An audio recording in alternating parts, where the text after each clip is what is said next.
Video আপনারা channel. আশা করছি আপনারা অনেক ভালো আছেন। আজকে নিয়ে এসেছি চুরি শুটকি রেসিপি নিয়ে। এখানে আমি চুরি শুটকি নিয়ে নিয়েছি এই টাইপের মাঝারি সাইজের। এই চুরি শুটকি আমি এভাবে ভালো মতো পরিষ্কার করে কেটে নিয়েছি। আর এখন আমি 2 থেকে 3 ঘন্টা হালকা কুসুম গরম পানি দিয়ে এই শুটকি ভিজিয়ে রাখবো, যাতে রান্না করতে সময় কোনো অসুবিধা না হয়, তাড়াতাড়ি যাতে সিদ্ধ হয়ে যায়। শুটকি জিনিস কিন্তু যত বেশিক্ষণ ভিজিয়ে রাখবেন তত বেশি কিন্তু রান্না করলে মজা হয়। ফিরে এসেছি 2 ঘন্টা পরে। চুলা একটা পাত্র বসিয়ে দিয়েছি আর দিয়ে দিচ্ছি পরিমাণ মতো তেল। শুটকি মাছ কম বেশি সবাই পছন্দ করে থাকে। খাবারের মধ্যে জনপ্রিয় অন্যতম খাবার হচ্ছে এই শুটকি। দিয়ে দিচ্ছি পরিমাণ মতো রসুন। বেশিটা কালার নিয়ে আসবো না, অল্প একটু কালার এনে তারপর পেঁয়াজ কুচি দিয়ে দিচ্ছি 1 কাপ পরিমাণ। শুটকি মাছ রান্না করতে পেঁয়াজ রসুন যত বেশি দেওয়া হয় তত বেশি কিন্তু ভালো একটা ফ্লেভার নিয়ে আসে। এরপর ভালো মতো একটা নেড়ে চেড়ে কালার নিয়ে আসছি।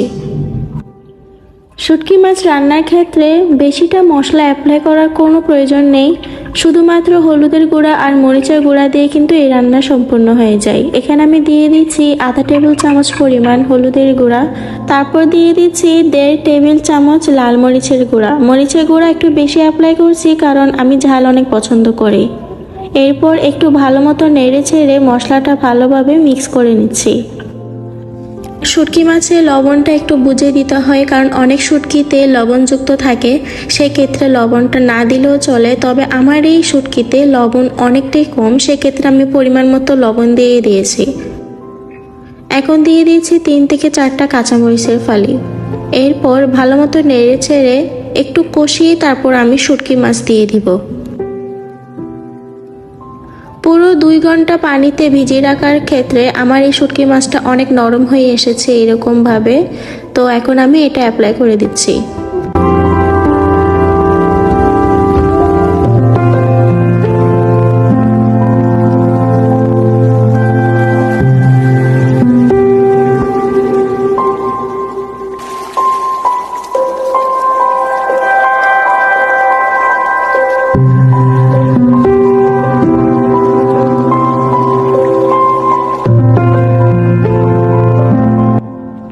এরপর ঢাকনা ছাড়া 2 থেকে 3 মিনিট কষিয়ে নিয়েছি ভালো মতো। তারপর পরিমাণ মতো পানি দিয়ে দিচ্ছি। এরপর আরও 2-3 মিনিট ঢাকনা দিয়ে ঢেকে রান্না করে নিচ্ছি। তারপর দিয়ে দিচ্ছি একটা টমেটো কুচি।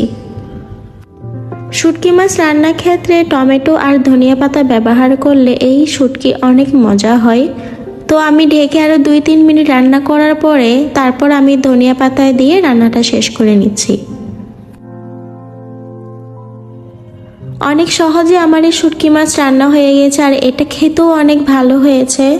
ভিডিওটি যদি ভালো লেগে থাকে তাহলে অবশ্যই সাবস্ক্রাইব করতে ভুলবেন না, আর পাশে যে বেল আইকন আছে তা বাজিয়ে দিবেন, পরবর্তী যেন নতুন নতুন পেয়ে যান।